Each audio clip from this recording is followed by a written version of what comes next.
Hare Krishna, Hare Krishna, Krishna Krishna, Hare Hare, Hare Rama, Hare Rama, Rama Rama, Hare Hare, Hare Krishna, Hare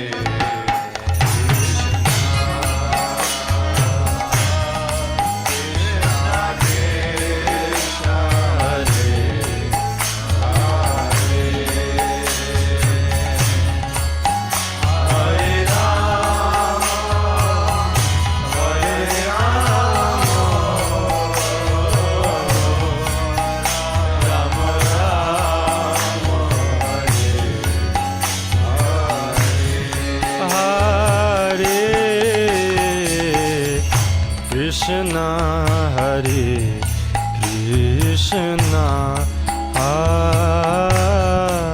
Krishna, Krishna Krishna, Hare Hare, Hare Rama, Hare Rama, Rama Rama, Hare Hare. Bolo, bolo.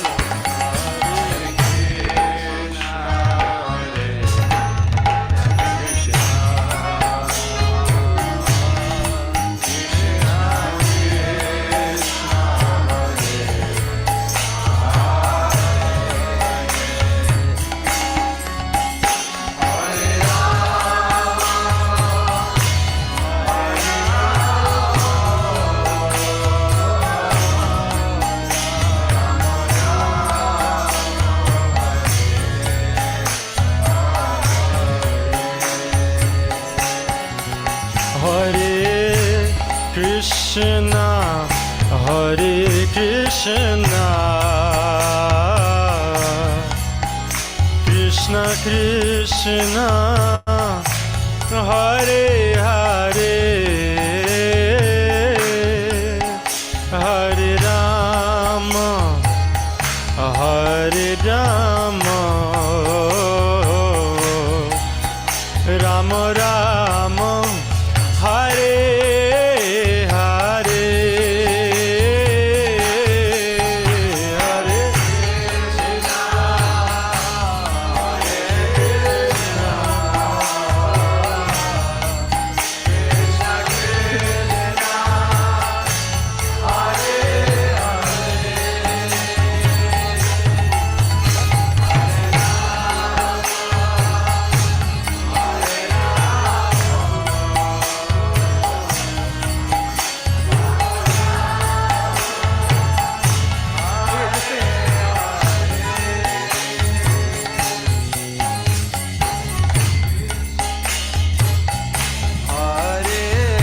Krishna, Krishna Krishna,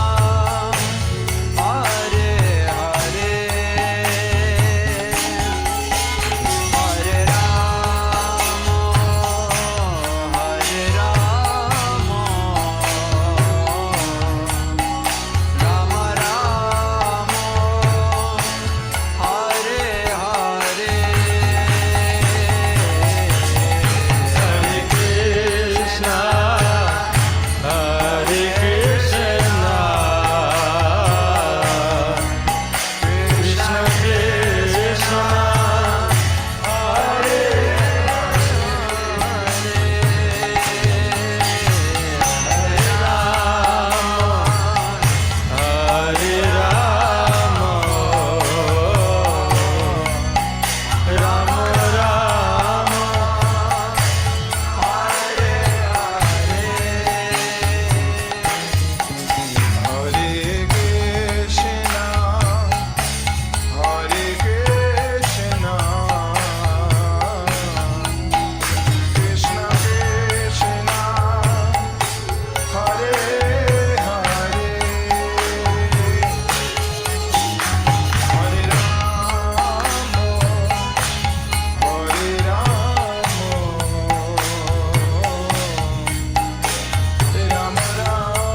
Krishna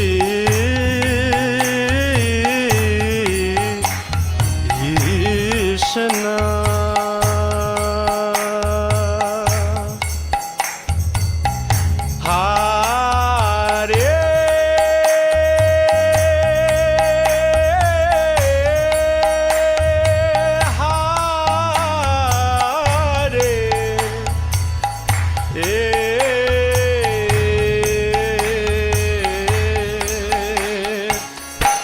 Hare Rama,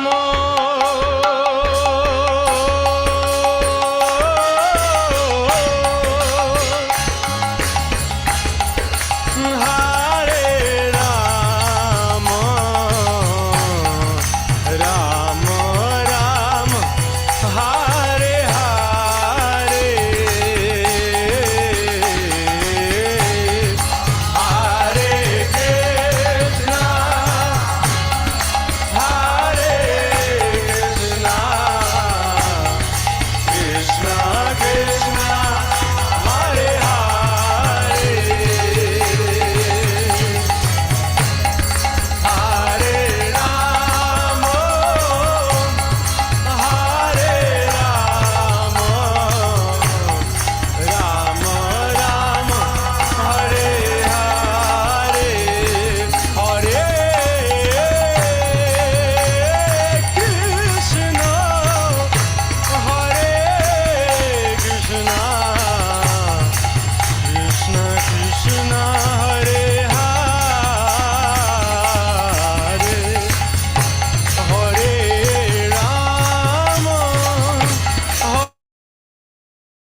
Hare Krishna, dear devotees, it is my great pleasure to welcome all of you for this session of Srimad Bhagavad Gita on behalf of ISKCON Chennai and on my personal behalf. We are now taking up the 14th chapter, the three modes of material nature, and this is the concluding part of our lecture, the second part of our lecture on this theme. As Krishna said, this is a most confidential knowledge. And anyone who knows this will transcend the modes of nature and they will attain a nature similar to that of Krishna's. So, this chapter acquires a lot of importance. By now, we have heard about the Supreme Lord from the chapter 7 to 12, and from 13th onwards, we are getting some special knowledge. This is not the kind of Jnana Yoga that the Jnana Yogis practice. This is something else. This is not the Sankhya Yoga or Jnana Yoga that the people who are looking for impersonal liberation, they practice that kind of Jnana. So the moment we say Jnana Yoga, we should not immediately start thinking about that everything is one and ultimately there is no form, everything is impersonal energy, like that. So this is a different kind of jnana. This is a special kind of jnana which is more like realized jnana, realized knowledge that will help you to get closer to Krishna.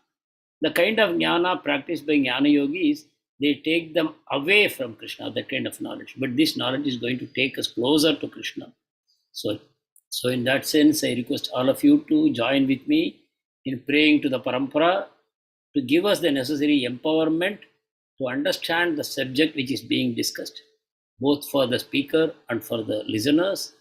May the Parampara bless us with proper understanding of the subject matter, a most transcendental information about how the material creation works.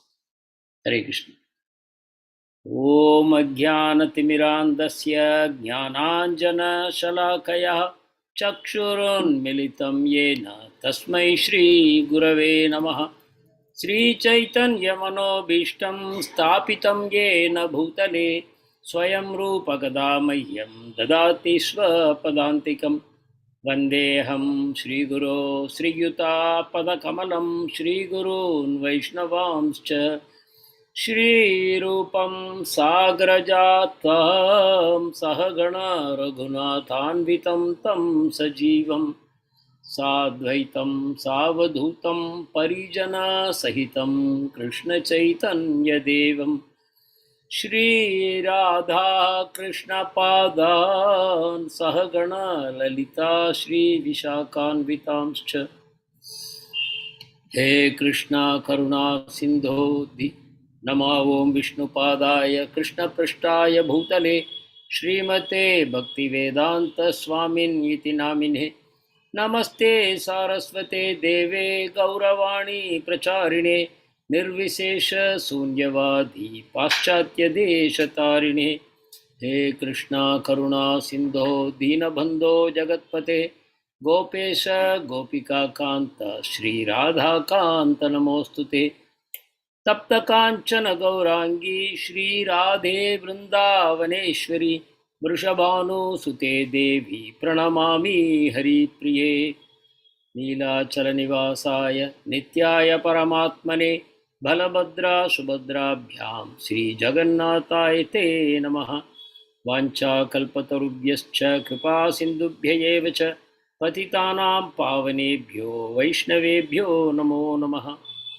नमो महावदान्याय कृष्णप्रेम प्रदायते कृष्णाय कृष्णचैतन्य नाम्ने गौरत्विषे नमः। पञ्चतत्त्वात्मकं कृष्णं भक्तरूपस्वरूपकं भक्तावतारं भक्ताख्यं Namami भक्तशक्तिकम्।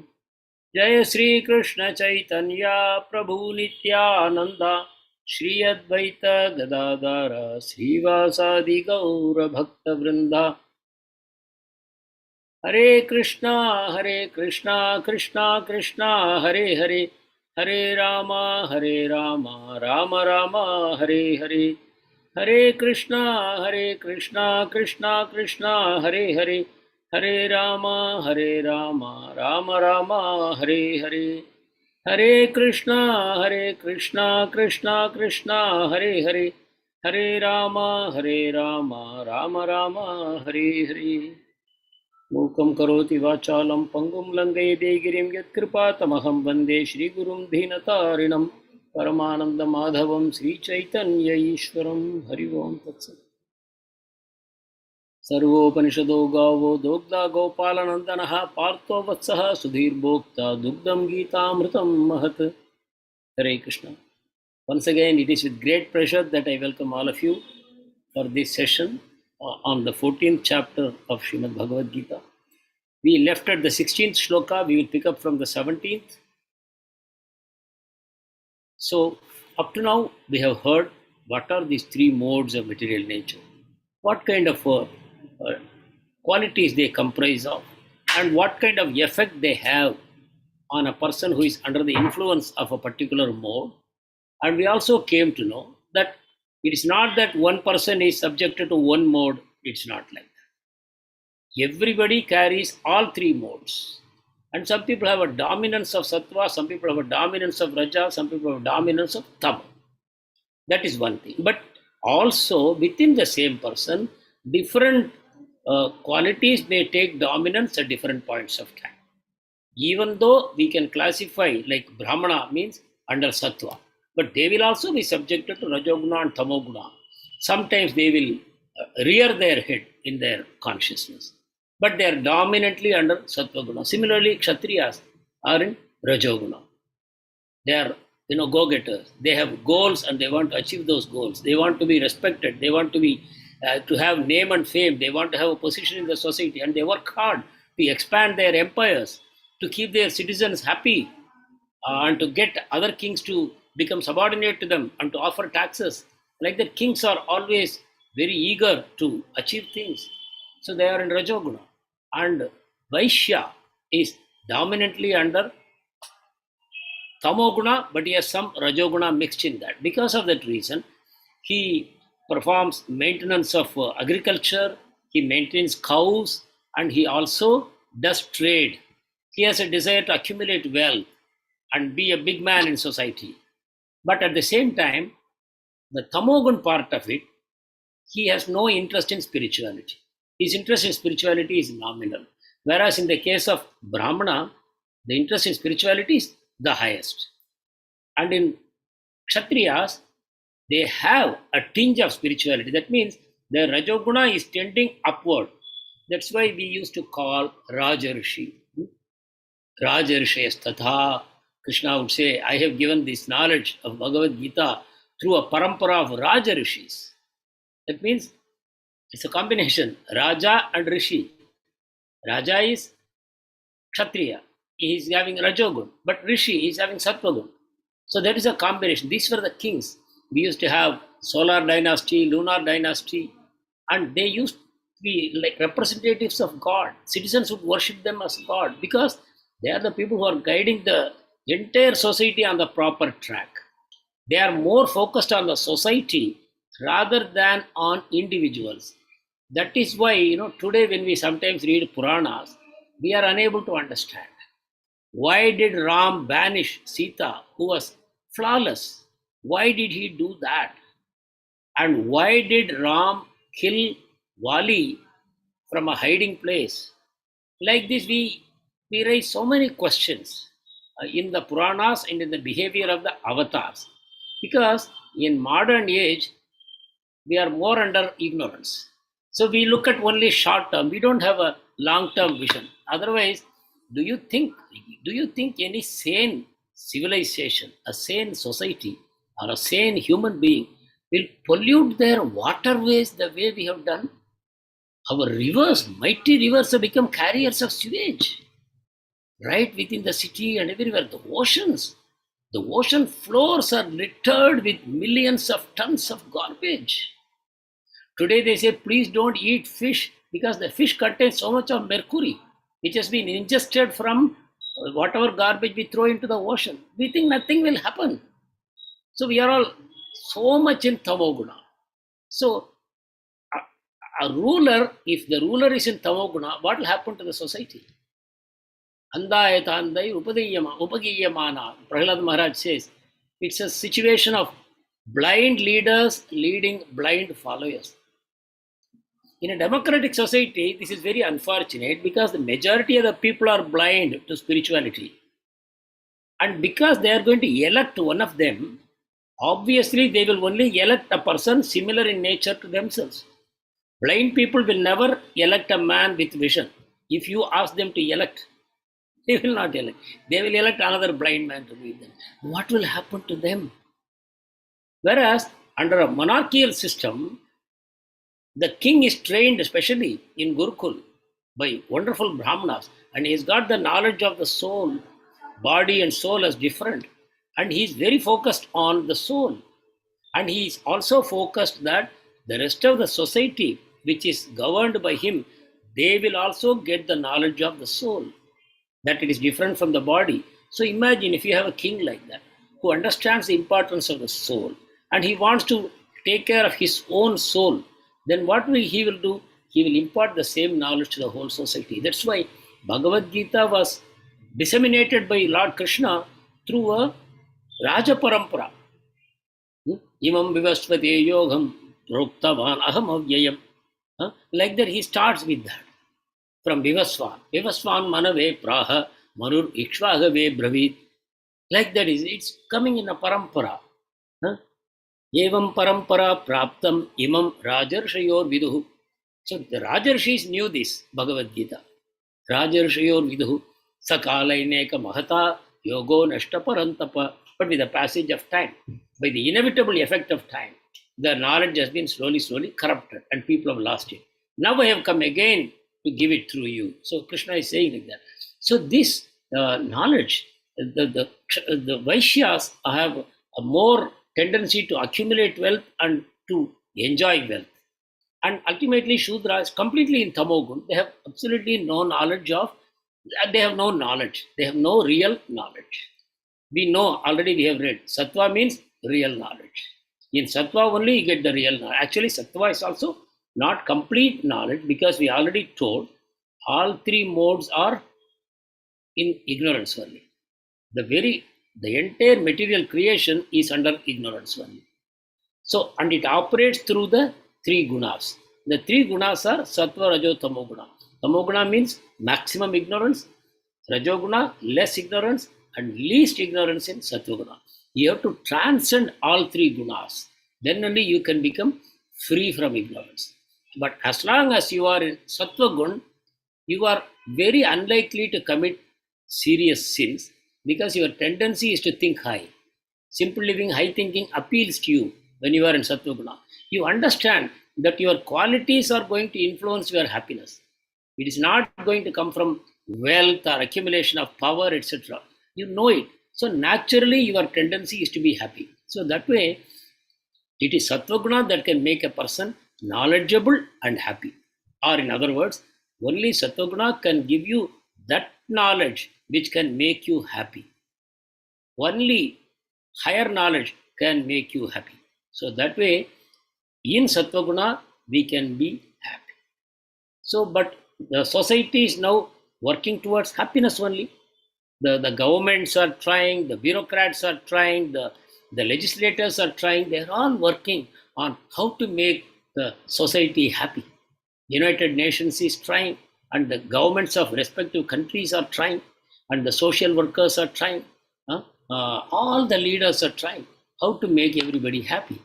But here, Bhagavad Gita informs us happiness is a trait of Sattva-guna. Happiness is a trait of Sattva-guna. Happiness is not a byproduct of wealth or power or influence, name and fame, or one by being a very beautiful person, or by being an influential person, or being a famous person, or a strong person. Doesn't make them happy. Happiness means you have to go to Sattva-guna. So the society, we can understand, whatever they are trying, they are not going to succeed in making the population happy. Whatever they do, economic development, removing social inequalities, and giving all basic amenities to everybody, if possible, completely free, whatever, let them try. They cannot make people happy.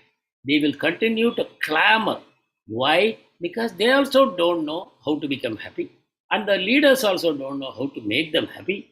So, blind leading the blind, the society can never find happiness. So, now the remaining shlokas of the chapter will make all these things very clear.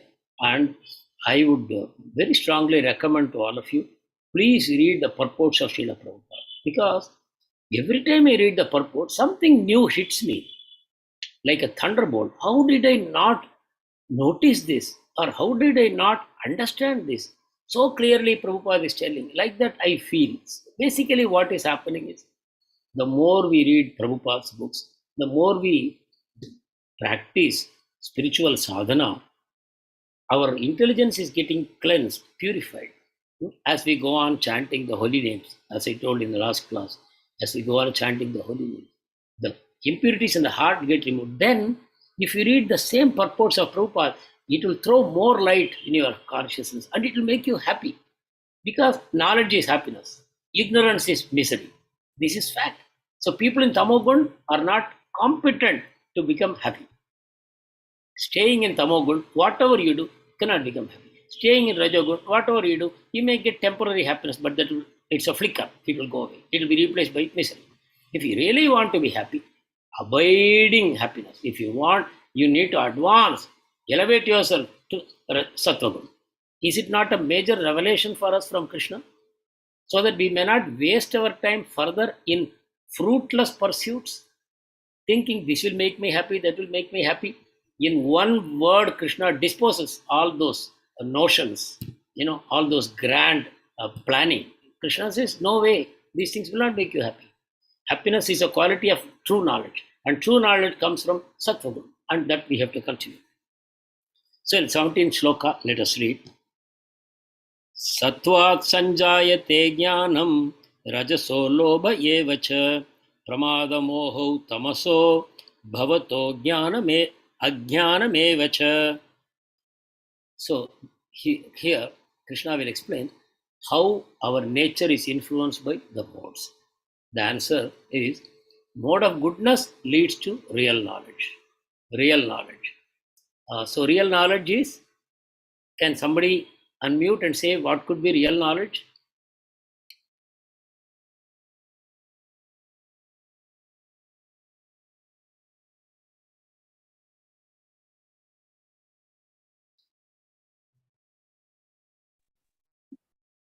Hare Krishna, Hare Krishna Prabhu. Prabhuji. Yes. Yeah, realizing Atma is the real knowledge. Wonderful, wonderful. Thank you very much. Yes, that is the first lesson Krishna teaches us in the second chapter. Yes, Mohandas Prabhu, you want to add something? Real knowledge is the spiritual knowledge, knowledge of Lord Krishna, Prabhu. Yes. Science of Krishna, science of Krishna. Yes, science of self-realization self-realization. or science of Krishna. Because in the other class, I think I mentioned it, Brahma Punja, something called Brahma Punja. Brahman means truth. Brahma Punja means the complete description of Brahman. So it consists of Annamaya Kosh, Pranamaya Kosh, Vijnanamaya Kosh, Jnanamaya Kosh, Vijnanamaya Kosh, and Anandamaya Kosh. These are the five coverings of the soul. Five coverings of the soul. So Annamaya means our gross body. It is made of the food we eat. Annamaya. That is one covering we have. The undeveloped man who is in the lowest mode, he will think I am this body, which is made of flesh and bones. This is built with the food I ate. They will think this is me. And so that is Annamaya Kosh. Next, you go one step beyond, you say Pranamaya Kosh. Oh, there is energy which is moving this body. Otherwise, the body is dead, energy is moving. So the energy is me. I am moving the body with the help of that energy, and that energy is me. That is called Pranamaya Kosh, prana, that gives energy to the body. Then you come to Jnanamaya Kosh. Jnana means it's more like Manomaya Kosh. I start thinking, I am acquiring whatever knowledge from my mind and my senses. And by the knowledge gathered, I am operating this body to acquire happiness. So it is the mind which is me. not the prana or annamaya kosh. They are operated by me, but I am actually the mind. So he reaches the manomaya kosh or jnanamaya kosh. Then he reaches what is called vijnanamaya kosh. At the level of vijnanamaya kosh, he realizes, oh, I have nothing to do with anything material. The mind is matter. I am not the mind. I am actually a soul, and I have nothing to do with this material body. So at that stage, he becomes Vijnanamaya. He is in self realization. He understands himself as the soul. So he is filled with knowledge at that point of time. He is filled with true awareness. This is the fourth covering. And the fifth covering is called Anandamaya Kosh. And what is that? So actually, it is not a covering. Anandamaya is beyond the soul also.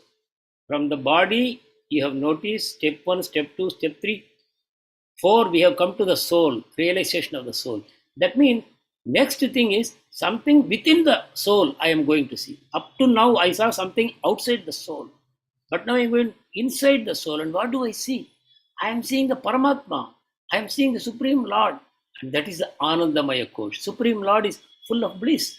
When I contact Supreme Lord, I see that he is full of happiness and knowledge. Existence, knowledge, happiness, Sachitananda. That is the deep innermost reality of the soul. So self-realization concludes when you understand the Supreme Lord and you understand yourself as his self. You understand yourself as the servant. So that completes your knowledge. So in that sense, yes, real knowledge means to know I am soul, I am different from the body. So this you can say is at the level of Sattva Guna. But when you go transcend the Sattva Guna, because this kind of real knowledge of I am the body, I am not the body, I am soul, it will be constantly challenged by our day-to-day experience in the world. So it will be very difficult for us to maintain ourselves in that consciousness. So we will constantly keep falling down, rising. So that's why it's called Sattva. Sattva means it is not totally pure. It is contaminated by Rajo and Tamoguna.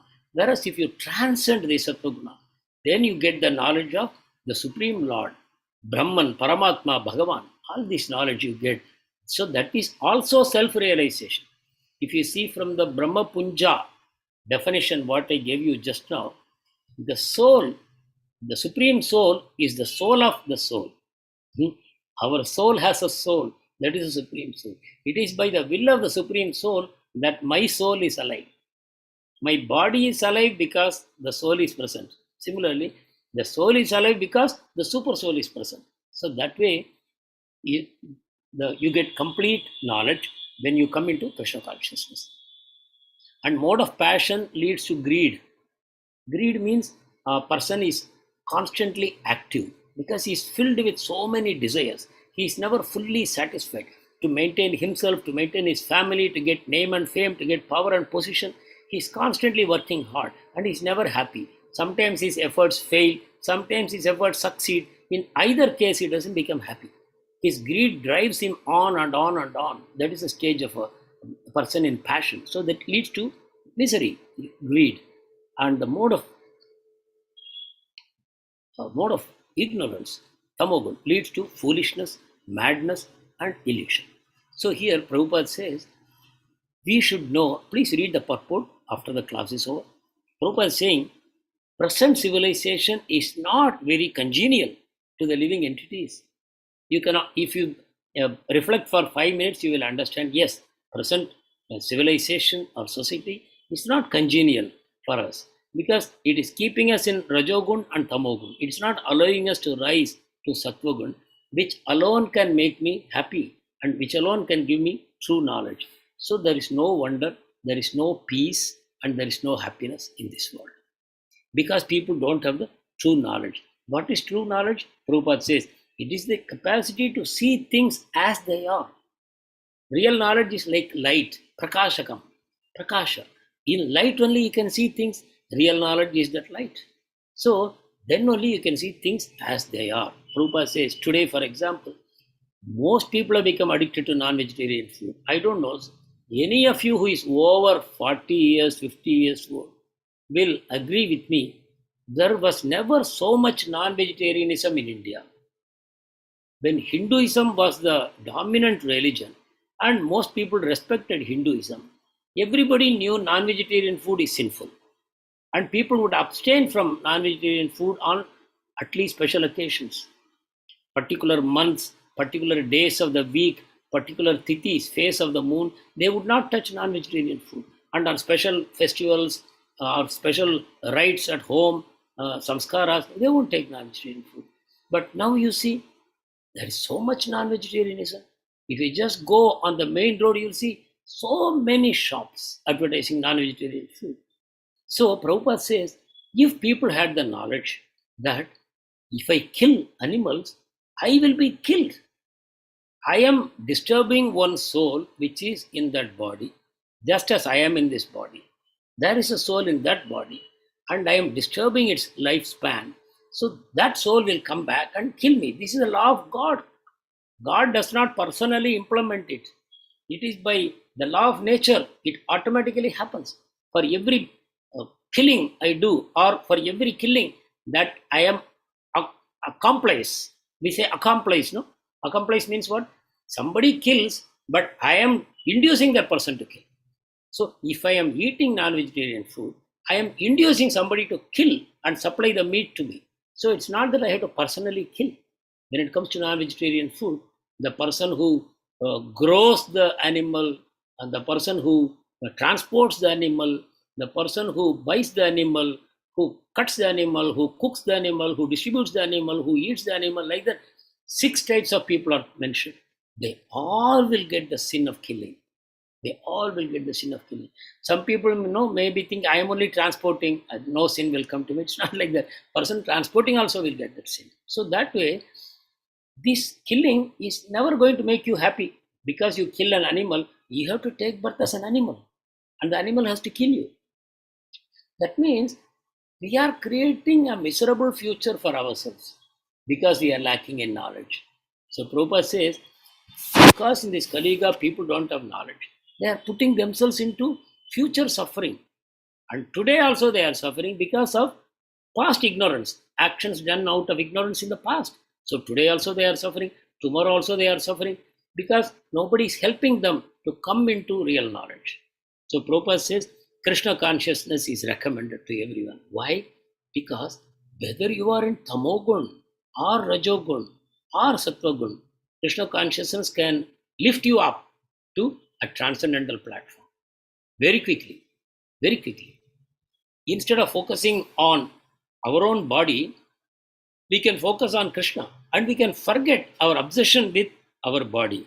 So, this education, when it is imparted to the people to be in the mode of goodness, then Prabhupada says people will be happy and prosperous.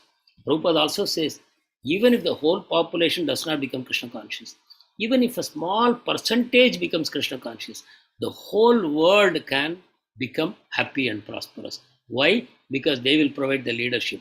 A Krishna conscious person will never be silent. They will always want to share the fortune with others. So that way, even a small percentage of population coming into Krishna consciousness, they will be able to distribute happiness everywhere. And in the mode of passion, out of greed, I have already explained, they are always absorbed in sense enjoyment, and because it is never satisfied, they continue to be actively working hard. They are working in a job or they are working in a business, and they are working so hard to increase their wealth, increase their enjoyment, and they are always in anxiety. And as far as mode of ignorance is concerned, the people are always frustrated because neither they are making any useful efforts nor they have any kind of knowledge what needs to be done. Because of that, they become frustrated, and out of frustration, they take to intoxication. And a person who gets into intoxication, where is the hope that he will come out of it? The moment they become sober, their hand will reach out for some more intoxication. So that way, the modes influence our nature. So we have to understand my happiness is not out of my wealth or other things. My happiness is only from the modes. So we have to give focus on which mode I am living under and how to uplift myself to a higher mode. 18th shloka.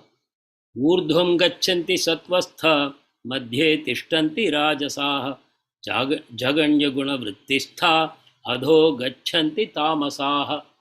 So here, how does the modes influence my future, destiny, my fate?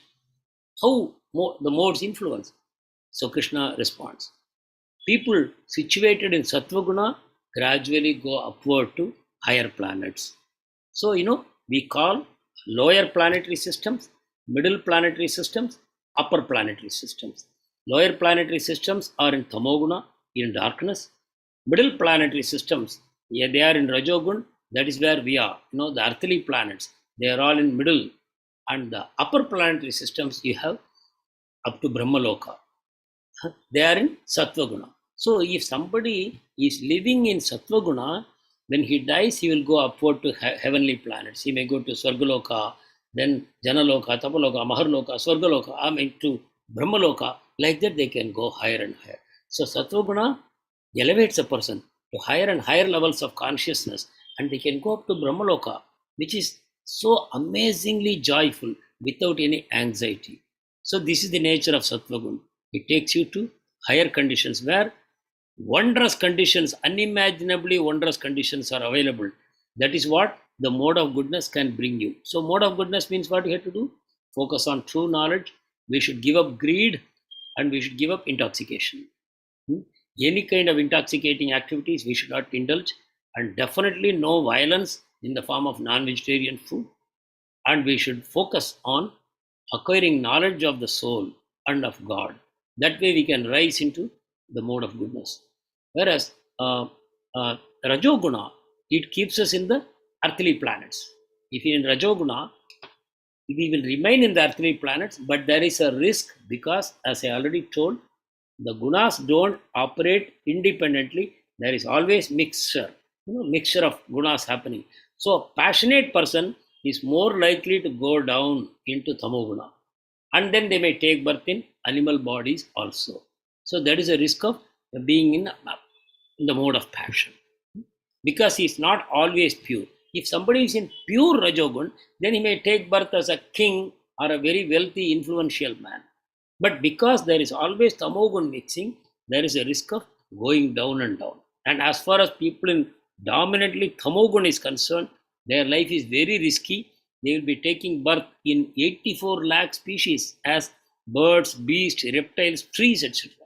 That is the nature of the Tamoguna. So from this we understand, first we have to know we are the soul. Second, we have to know we are not the body. And within the body is influenced by the three modes, not the soul. So if we can situate ourselves more and more in our soul, then these three modes will not influence us. We have to situate more and more in our soul consciousness and less in the body consciousness. How to do that? We will see how the knowledge unfolds for us in the coming shlokas. 19th shloka. Nanyam gunebhya kartarham yada drashtanupashyati gunebhyascha param vetti madbhavam sodhi gacchati. So how to go beyond the gunas? So here Krishna gives a wonderful answer. We have to see that all the activities of this material world, whatever is happening, there is no performer other than the modes of nature. Other than the modes of nature. Whatever is happening around us, including whatever I am doing, I am not doing, it is only the modes of nature which is doing. We already read 24 elements. The earth is constituted by 24 elements. And these 24 elements, through their interactions, all the changes happen in this material world. The soul is like water on a lotus leaf. The soul cannot do anything. But super soul, observing the desire of the soul, gives instructions to Maya Devi to execute certain actions. But the soul thinks, I am the doer.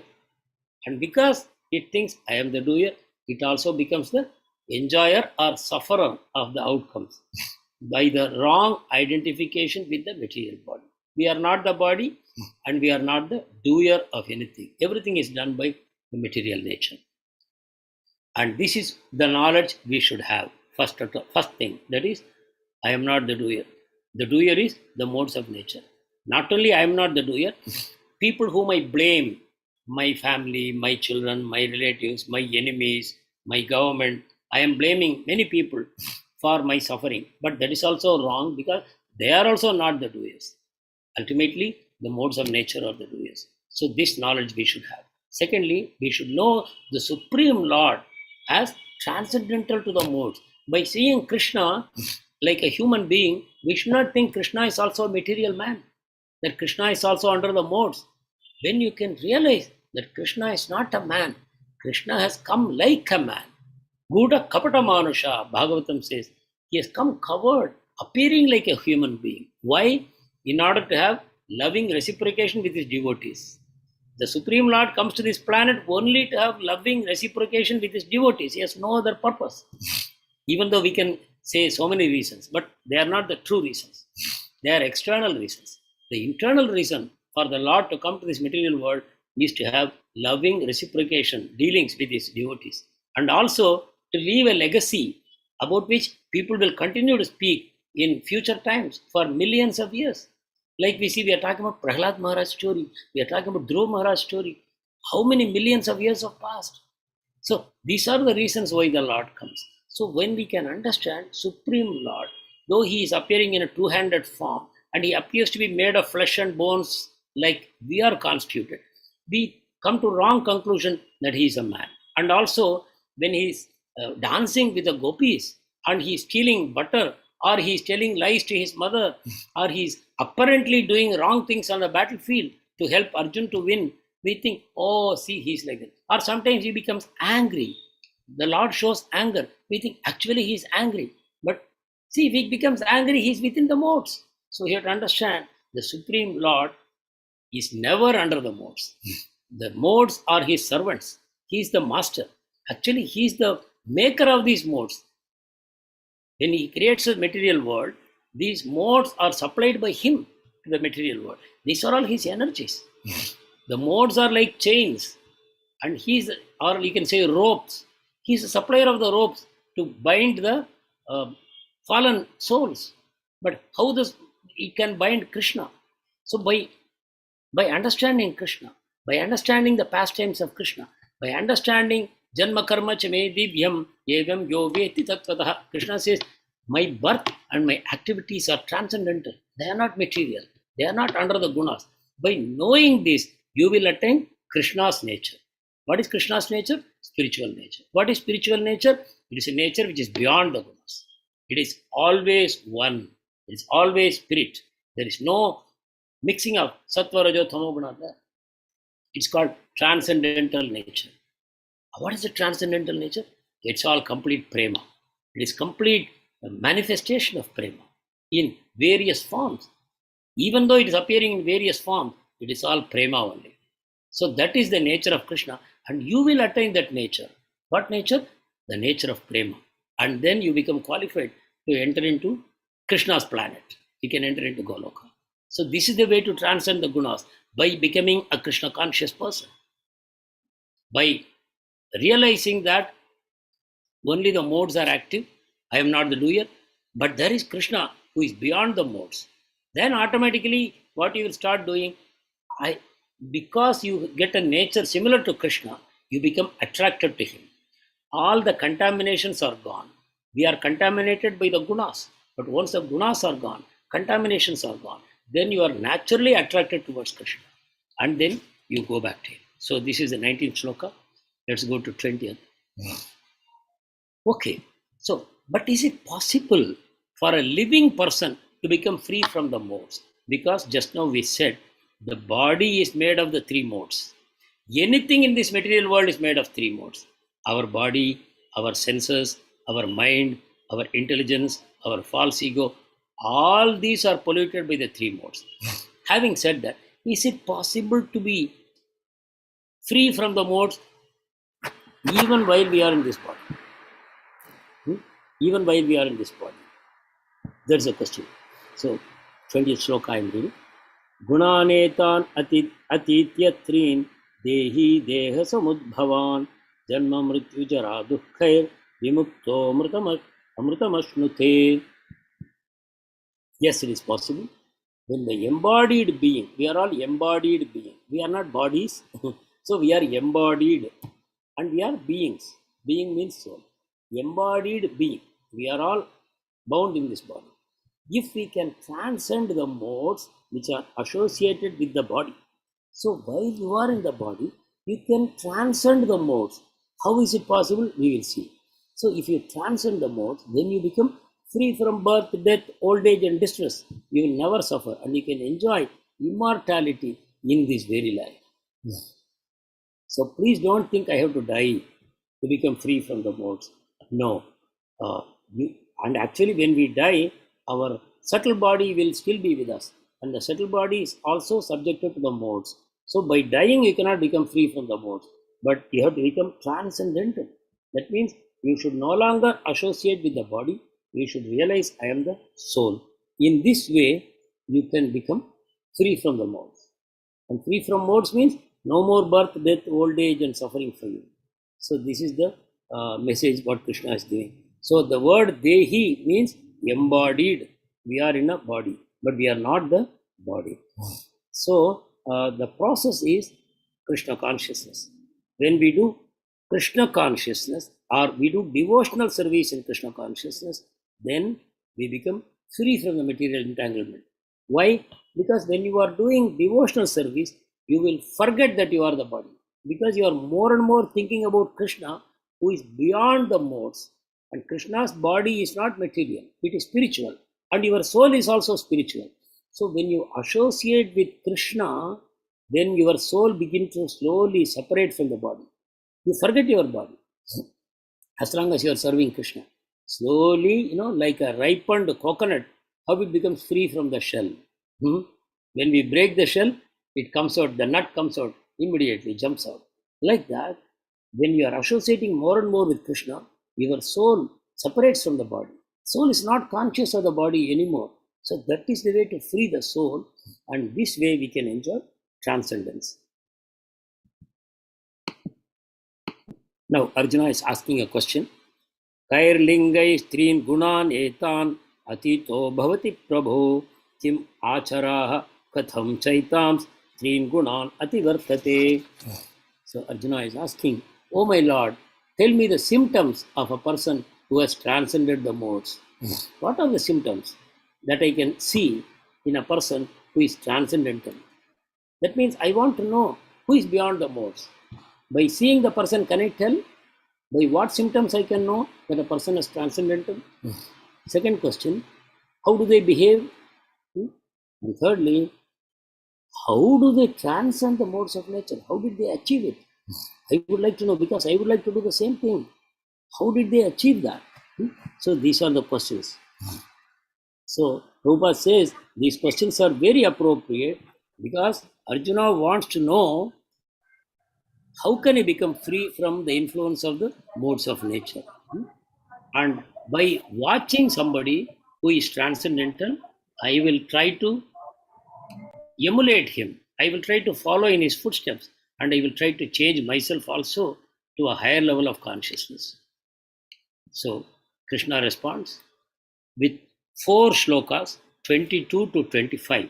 We will read all of them together and then we will discuss.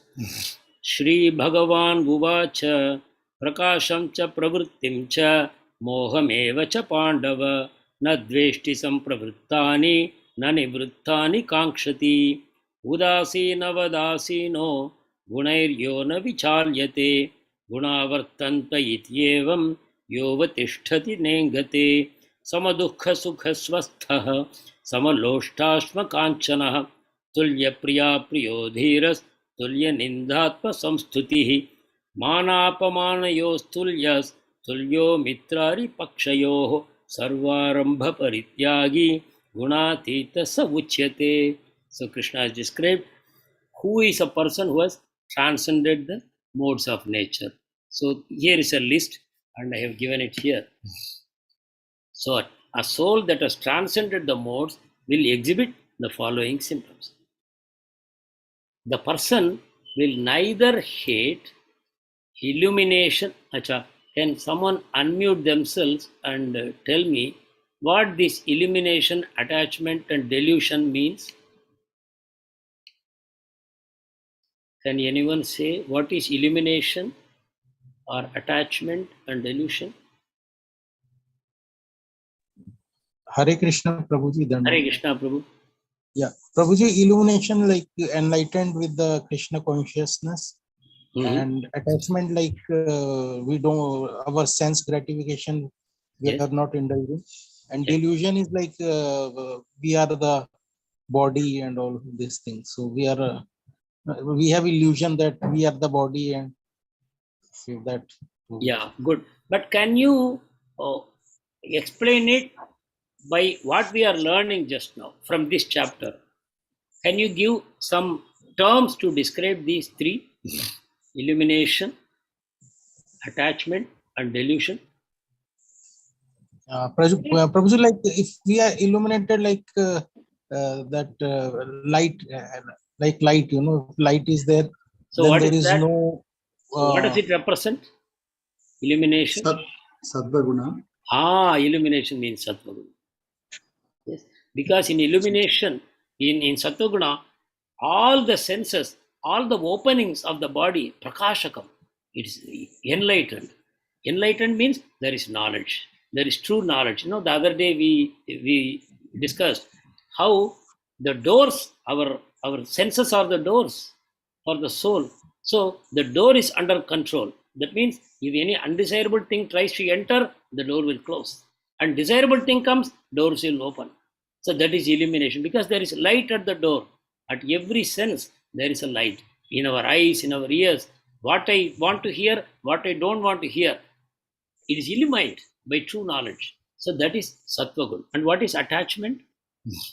Prabhuji, attachment like whatever we work, we just give it to Krishna. We are not attached with the fruits No, of. give me a technical term like from this chapter. What we are. Prabhuji, Rajoguna. Hare Krishna, Rajogunan, Prabhuji. Rajoguna. Thinking we are the doers and we have to achieve Yes. it.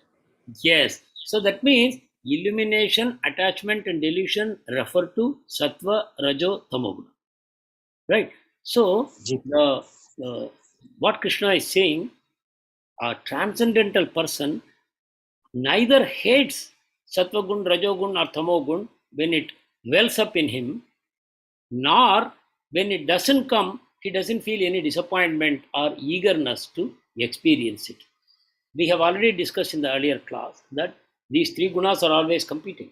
One guna dominates, then some other guna dominates. This continuous fighting is going on among these for supremacy.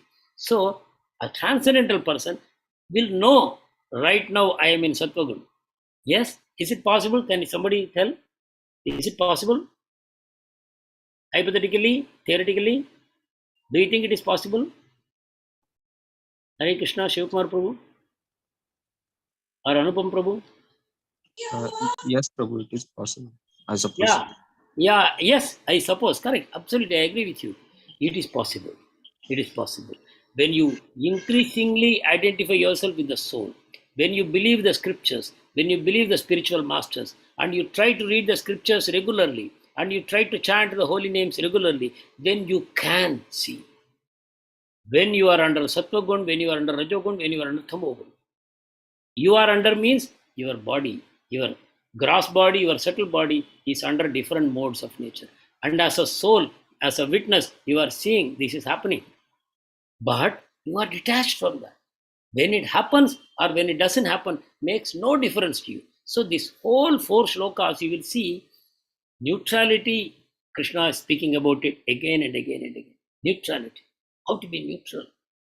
So that is the main theme of these 4 shlokas, you will see. So here, a transcendental person, he is not disturbed by the appearance and disappearance of the 3 modes of nature. And the 3 modes, what they create material reactions. When there is a mode, then there is always a reaction. Those reactions, they don't disturb this person. And the person remains unwavering in his focus. What is that focus? Krishna consciousness. Focus is on the soul and the super soul. He's unwavering. He remains fixed on his true self. And he is not disturbed by things happening to his gross body and subtle body. And what is happening outside, he is not disturbed. So he remains neutral. Remaining neutral and transcendental, he knows the modes alone are active. Such a person, he remains neutral. Neither jumps up with joy when happiness comes, or when misery comes, he doesn't become depressed that he falls down and resorts to intoxication. That will not happen to him. He will remain neutral in both the situations.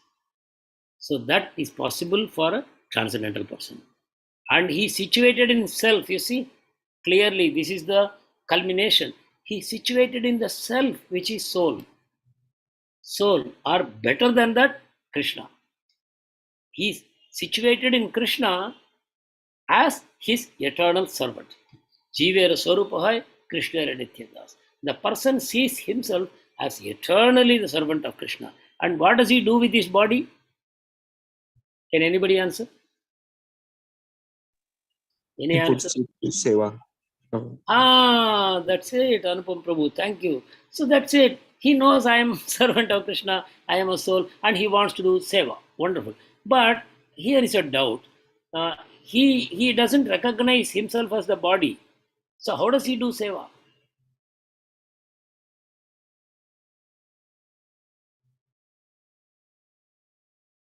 Open to all. His every action becomes a seva. Yeah. But tell me, if I don't have a body, how can I serve? I don't identify myself with the body. With the subtle body, we can do. Yeah, that's also a body, yes. But he doesn't identify himself with either the gross body or subtle body. Prabhuji, we cannot escape karma, so I think part of karma. Yeah, part of karma, life will go on. You are right. That is like, a fan. When you switch off, there's no more power supply to the fan. But it will still keep spinning for some more time. Yes, it is like that. The person is not doing anything. The karma is doing, but it's not attached to that. But that's a different thing. But we are now talking about he situated himself and he's carrying on with his Krishna conscious activities. He's doing service. How does he do that? By distributing the holy names. Yes, but for that he has to engage his body.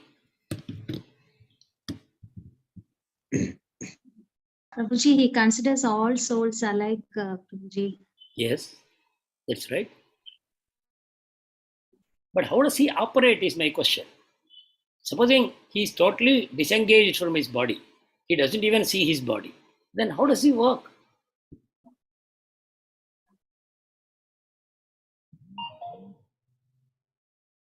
Through his manas. Manas is also part of the body only. Mind, intelligence, false ego, all this is part of matter. Subtle body. Subtle body is also material. Sorry? Prabhuji, he sees Krishna in all souls, Prabhuji. Correct. He sees Krishna. Yeah. See, the point what I want you to understand is not that when I become a transcendental personality, I will simply reject my body, or I will become simply soul conscious and not body conscious. That doesn't happen. The person, when he is soul conscious and he is conscious of Krishna as his master, then whatever resources are available to him, he will want to engage in the service of Krishna, of his master. That is what happens. So he now sees his body as an instrument of Krishna, that's all. So he uses this body in the service of Krishna. He uses his mind in the service of Krishna. So not that he no longer sees the body, he simply sits with the eyes wide open looking at some horizon, not doing anything. He doesn't become like that. He separates himself from the body, but at the same time, the body becomes an obedient servant of such a transcendental person. And whatever he asks the body to do, the body will execute without complaining. For us, body complains. For sense gratification, our body will jump up.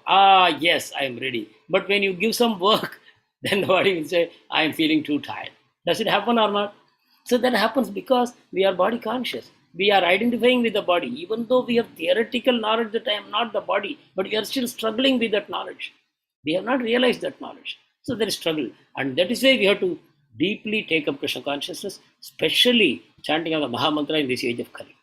That will help us to really free the soul from the bodily consciousness. And it will help you to engage everything in the service of Krishna. Then all these effects will come to you. You will remain neutral and nothing will affect you. And your body will become such an obedient servant that 24 hours you'll be able to engage in service to Krishna. And you will get unlimited happiness. The supreme bliss you will be able to experience even while you are in this body. So this continues the meaning of the 4 shlokas. Such a person, again see the neutral, looks upon a lump of earth, a stone, or a piece of gold with equal vision.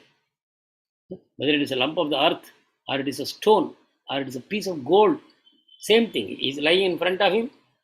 He doesn't make any difference. By seeing the gold, he will not jump up or he will not kick the lump of earth. He will see them equally. Again, neutral. Neutral. He has become neutral to any of these things. So neutral means, again, as a Krishna conscious person, he will try to engage whatever is possible in the service of Krishna. But he will never see anything as a product of sense enjoyment. He will never see something as, I can enjoy this. He will never have that consciousness because he doesn't identify with the body as himself. So he's not interested in enjoyment for himself from the body and senses. But he would use all of them in the service of Krishna.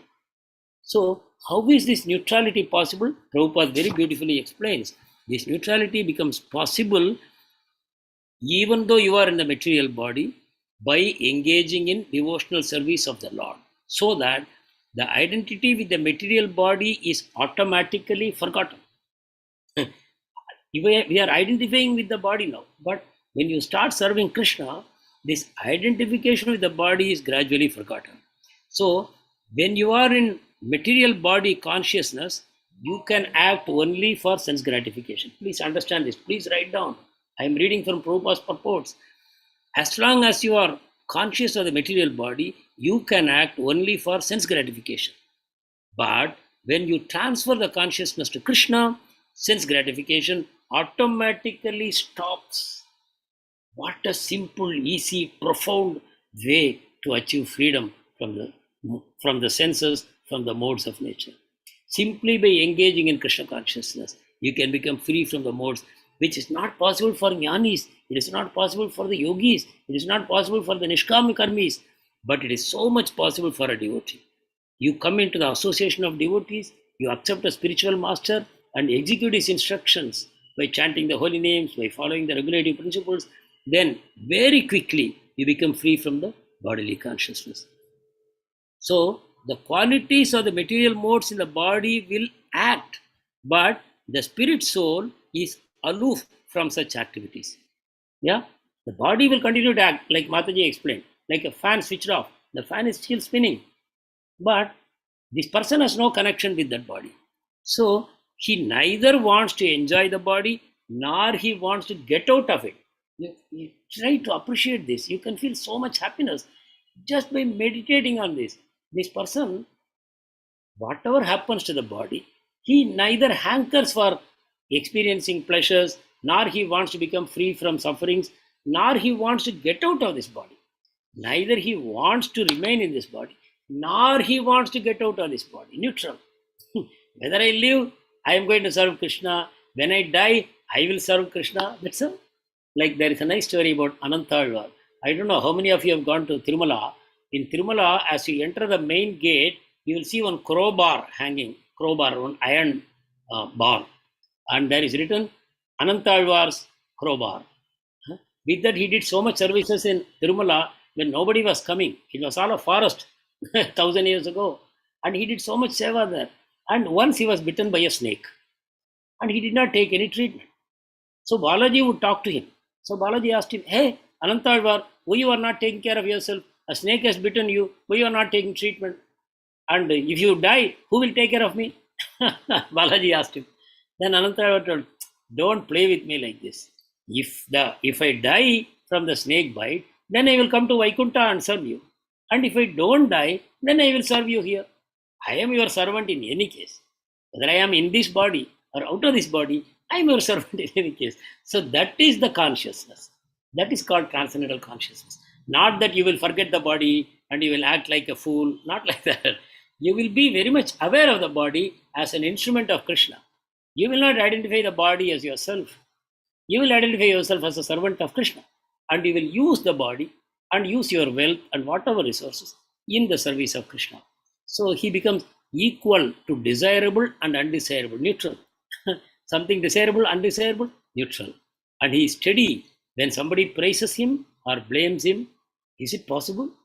Somebody honors him and suddenly the same person turns around and dishonors him.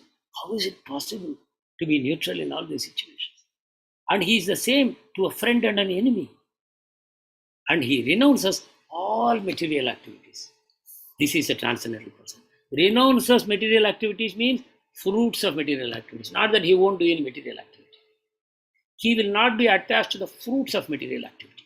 Whatever duties are given to him, he will perform for the pleasure of the Lord, to show a way to the world at large.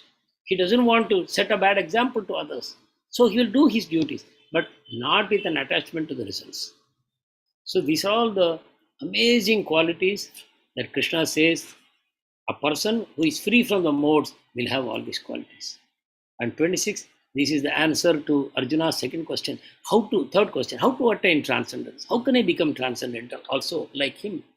So the answer is, the shloka I will read. Mam chayo, very important shloka, please memorize this. Mam chayo vyabicharena bhakti yogena sevate sagunan samatityaitan brahma bhuyaya kalpate. So one who engages in full devotional service, unfailing in all circumstances, at once transcends the modes of material nature and thus comes to the level of Brahman. What is Brahman? We are always talking about supreme absolute truth. Truth, I beg you, because I've been saying this so many times, not with the view to bore you, but I really want that everyone should meditate on these terms. These are not available in science, even though science claims that they are the owners of all truth. But here in India, all the seers and rishis and great souls, they are very much focused on the truth only. So much focused on the truth, even the ordinary man on the street, he will shy away from untruth. People will hesitate to speak untruth. People were so much attached to truth because truth is God. Satyameva jayate, Satyam vada, Dharmam chara. These are all the Vedic aphorisms telling us what we should do, what we should not do. So that's Satyam. Sat means that which exists, that which is real. So Satya means actually reality. So supreme absolute truth means supreme reality, which cannot be broken up, which cannot be destroyed, which cannot be transformed. Supreme absolute truth remains supreme. That's why it's called supreme. It is the highest truth and it is absolute. It never changes. And it is real. Truth signifies real. False means unreal. Truth means real. So supreme absolute truth, that is transcendence.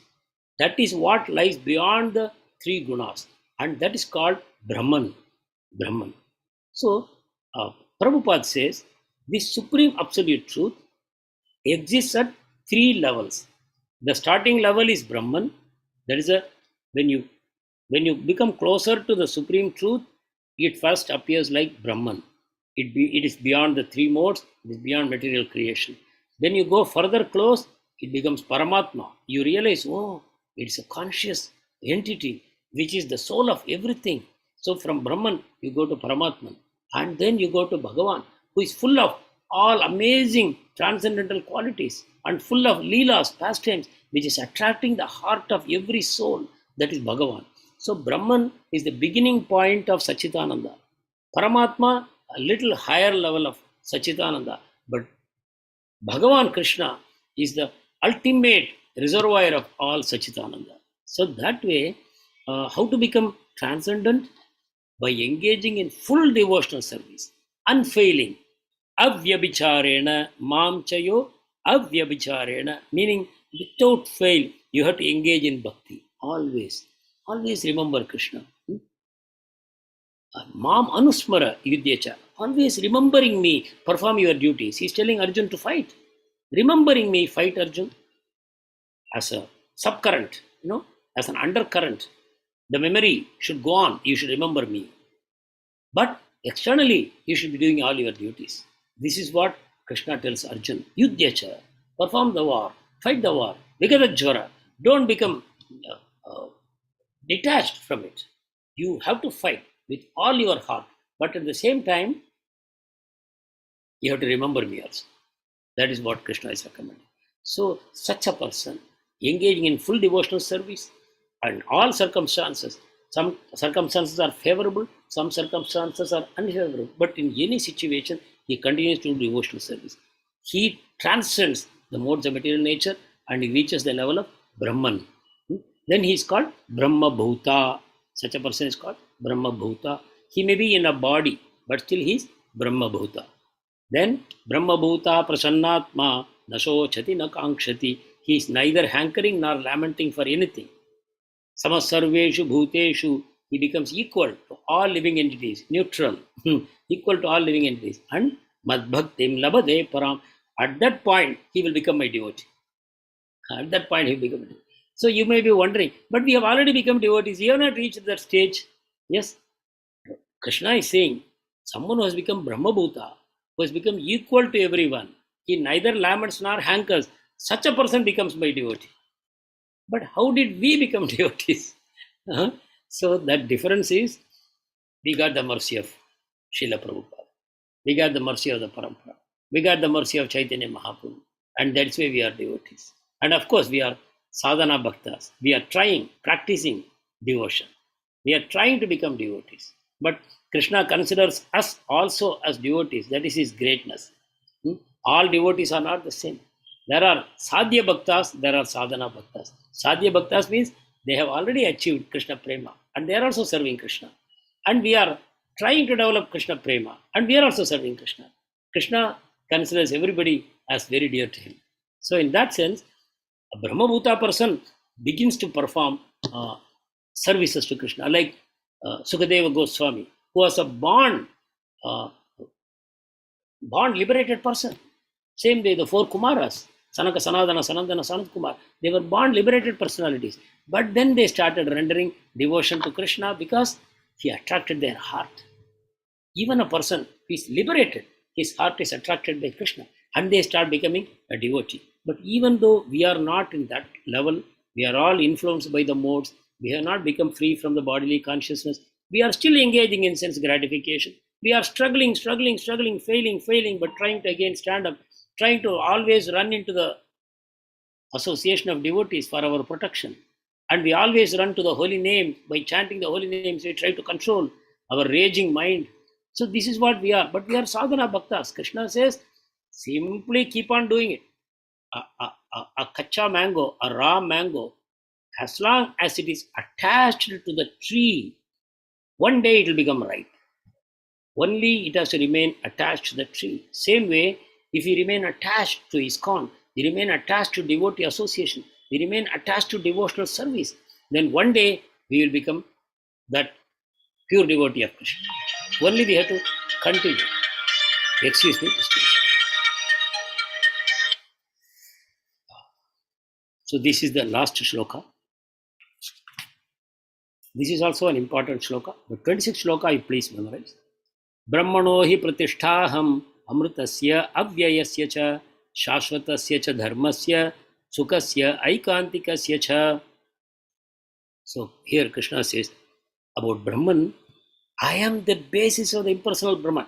26th shloka, he said, after transcending the modes, you come to the Brahman platform. Then Krishna says in 27th shloka, and what is your Brahman? I am the basis of that impersonal Brahman, which is all pervasive. Entire material creation, it is an underlying source of all creation, that is Brahman. But that is, I am the basis of that impersonal Brahman. And that Brahman is immortal, imperishable, eternal, and it is the constitutional position of ultimate happiness. But I am the basis of that. So Krishna is beyond the Brahman. He is beyond the Paramatma also, and he is the actually the Supreme Lord. So this understanding we should have, that supreme absolute truth can be realized at three levels: as Brahman, as Paramatman, and Bhagavan. But when you understand Bhagavan, Paramatma and Brahman are automatically understood because they are contained within Bhagavan. But when you understand Brahman, Paramatma and Bhagavan are not necessarily understood. Similarly, when you understand Paramatma, Bhagavan realization is not part of it. So Bhagavan is the highest. He includes Brahman and Paramatma, but Brahman and Paramatma are inferior realizations, but still all these are transcendental realizations. You go beyond the gunas when you come to this stage. The problem, what Prabhupada points out, is when you realize the Brahman stage or Paramatma stage, but you don't start rendering devotional service to Krishna, every risk is there that someday you will fall down from that position also. Because the nature of the soul is to be always active. Many people think when I go to Brahman, I will be inactive. I will have nothing to do. I won't do anything. I will simply be happy. So Prabhupada says it may be true, but then you will fall down. Prabhupada gives an example of many of the impersonalists. They think they are liberated, but then why do they come back to do social service? When they have realized that everything is Maya, everything is impersonal, why do they come back to do social service, like opening a school, opening other charitable organizations, some college, some hospital, all this? Why do they do it? That is because they cannot keep quiet. The soul cannot keep quiet. So that way they can gradually fall down by coming back into the material world. So the ultimate message what Krishna is giving, the soul is Brahman, but still it has a tendency to wish to control the material nature. All of us souls, we want to control material nature, and that is our contamination. Even though in essence we are Sachitananda like Krishna, but because we are tiny particles, we have a tendency to become contaminated and to fall down. Like a spark which separates from a great fire and flies away soon loses its brightness, right? It becomes dull. Same thing happens to our soul when we go away from Krishna, looking for material happiness. We lose our luster. But Krishna is that great fire. He will never grow dull, right? So this we have to remember. So what we have to do, we are minute particles of consciousness. We should become closer and closer to Krishna. Then we will regain our brightness. We will regain our luster. And we will be as bright as the fire of Krishna. So the servant and the master enjoy equally. That's what Prabhupada says. Once we become willing, loving, happy servants of Krishna, Krishna shares all his happiness with us. So imagine what kind of happiness Krishna must be experiencing. But Krishna wants to share it with us. He can. That is his unlimited power. Krishna can share that happiness with us. And Krishna willingly becomes bound by the love of his devotees. Krishna tells, I am sold to my pure devotee. My pure devotee has no other desire, no other wish. He doesn't want to enjoy either in this world or in the next world. He doesn't mind going to hell. For him, hell or heaven or liberation, they are all the same. So to such a person, how can I repay my debt? So Krishna says, I am sold to that person. So this is the message of this chapter.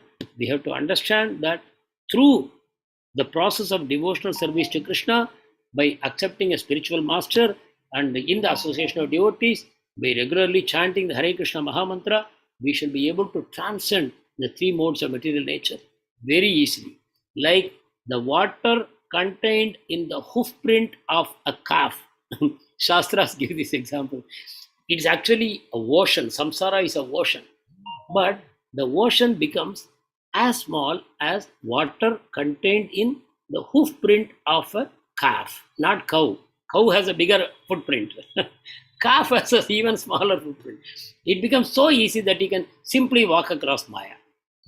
That is what the Shastras promises. Thank you very much. Hare Krishna. If you have any doubts, you can ask.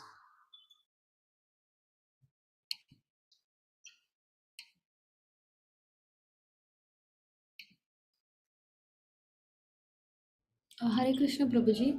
Hare Krishna. Prabhuji, actually, what is the difference between Maya and the three modes of material nature, Prabhuji? Yeah, we are getting more details, that's all. How does Maya operate? Operates through the modes of material nature. We are given more clarity. Okay, Prabhuji. We are given more clarity. Whatever binds you to the material body is Maya. Whatever makes you think I am the body, whatever makes you absorbed in sense gratification, that's all Maya. It is making you forget your true nature as soul.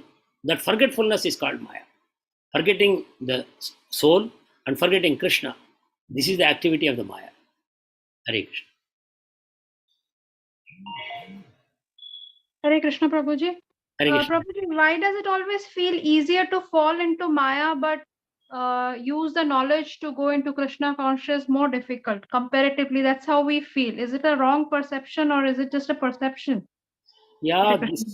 the same question was asked to Srila Prabhupada by one devotee. And Prabhupada said, how is it possible? You just take my shelter and I will give one kick and Maya will become broken into pieces. Prabhupada said that. You can just see that Prabhupada quotes, you will see very, very nicely Prabhupada quoted. Just one kick and it will scatter into pieces. So what we have to do? We have to take shelter of the spiritual master. And actually you see, we have independence. The problem is we have independence. We have misused our independence and we have got into habits. Habit means what? They say, sow an action, reap a habit. First you sow an action, then you reap a habit, then sow a habit, then you reap a character, then you sow a character, and then you reap a destiny. They say like that. So we only did some action with our senses, with our mind, right? Because of that, it became a habit with us. So that's why we should be very careful about our thoughts, words, and actions because they form habits and you become servant of the habit. You only started the habit, then you become a servant of the habit. So what is most important for us now? We should realize that misuse of independence got me into this trouble. So what should I do? Tell me, what can I do? Increase on my japa, Prabhuji. I've increased it from 4 to 8. I'm trying. I'm trying, Prabhuji. I made it to 8, but I don't want to rush into it. I will slowly, definitely go to 16. I want to feel determined about it. So from 4 to I've gone to 8, and I'm trying to stick to it. I don't want to rush so that I don't want to fall. If I climb up too fast. So I've gone up to 8. Hare Krishna, Prabhuji. No harm, Mataji. What you can do, you don't make a commitment for 16 rounds, but you do as many as you can, no problem. You do 12 rounds today, tomorrow you come back to 8 rounds, but whatever you have accepted a minimum, you maintain it. But more right than that, right now it is still 8. I've just stepped it up to 8 from 4. Yes. So, now 8 has become your minimum. But you can do 12, you can do 12, 13, 11, 10, 8, never 7. 8 minimum. Yes. But you can do more. You can do more.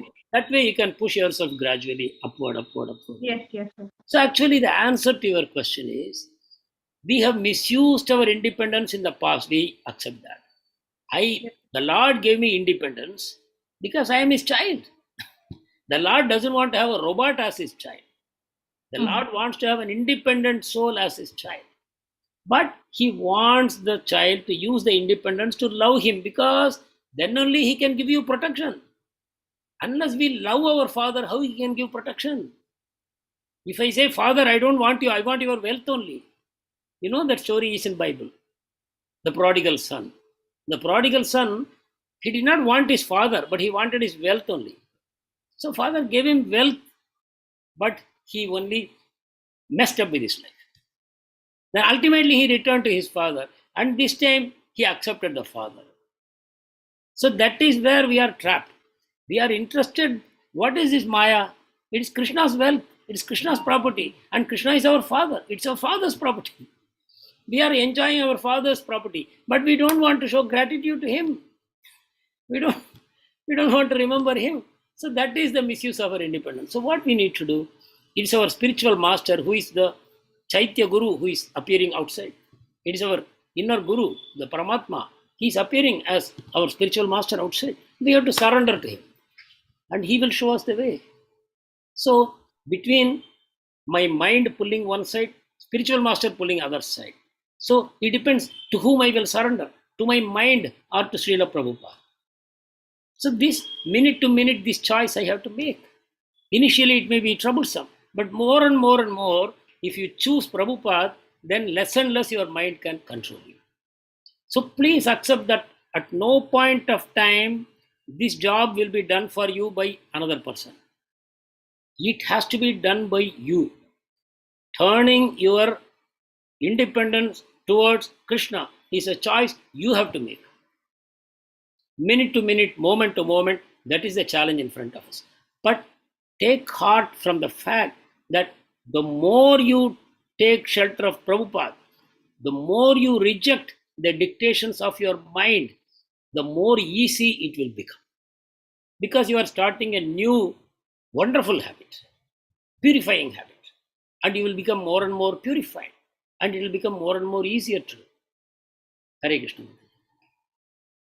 Hare Krishna, Prabhuji. Thank you so much. Hare Krishna. Hare Krishna, Prabhuji. Hare Krishna. Prabhuji, like in Golok Dham and all I heard that there is a lot of work we have to do the whole day to serve Krishna and all. So in comparison, what I feel like because of laziness only in material world, we are absorbed in sense gratification and all. Otherwise, in older times, people used to work very hard, so that's why they could do a lot of other activities also, huh, Prabhuji? Because laziness is also our big enemy, huh, Prabhuji? Yeah, Prabhu, again, it comes back to the same point of habits only. You say in olden days people worked very hard, but if you ask them, they will say modern days people are working very hard. Because, see, something that you like to do, you won't call it as work. Something that gives you pleasure, you will say it is entertainment.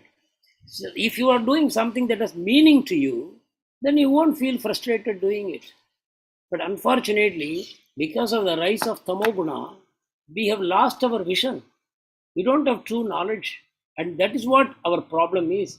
Actually, the soul by nature is very active. Soul has no problem about 24 hours of service. Soul has the same nature as Krishna. And by the way, if soul is serving Krishna, not because of some compulsion or anything like that, because soul loves to do it. See, a man and a girl are in love, then what they do, they want to serve each other 24 hours, they have no problem. Because they are bound by the rope of prema. They will do. The mother and child. Mother will do anything for the child 24 hours. And she won't complain. Same way, we are the children of Krishna and we are in that consciousness, then we will be looking for more and more service only. Why are the gopis of Vrindavan crying when Krishna left Vrindavan? They lost their service to Krishna. Actually, that is why, we tell people, please don't read 10th canto Bhagavatam, please don't read the Rasalila, because people don't understand these things. These are very, very high level of soul consciousness.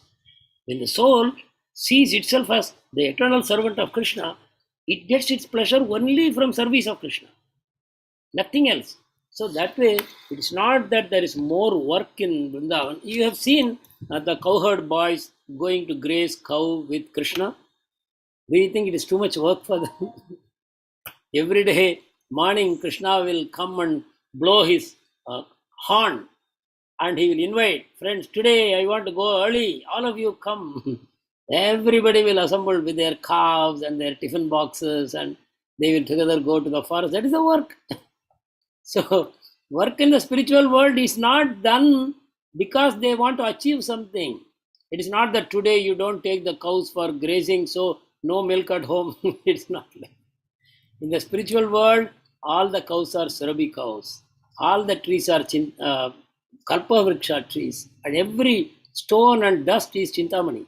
So they are not lacking in anything. Spiritual world is complete. So the seva is, the souls are demanding seva and Krishna is giving.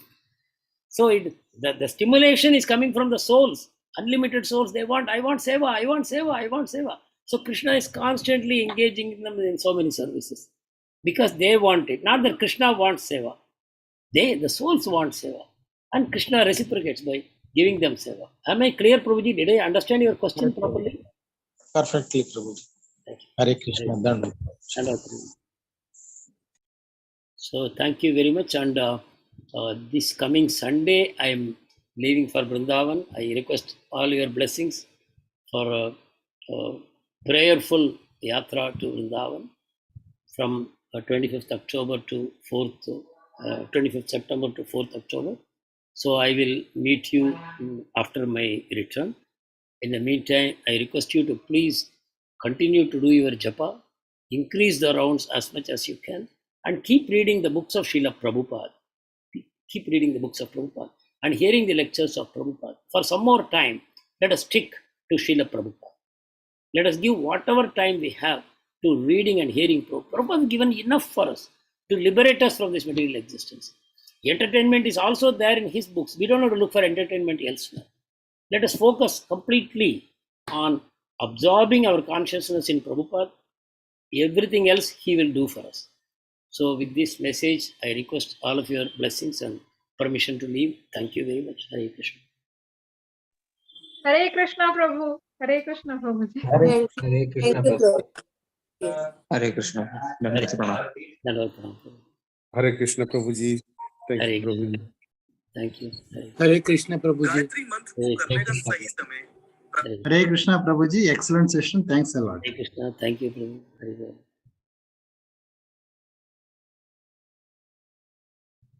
वाञ्छाकल्पतरुभ्यश्च कृपा सिन्धुभ्य एव च पतितानां पावनेभ्यो वैष्णवेभ्यो नमो नमः।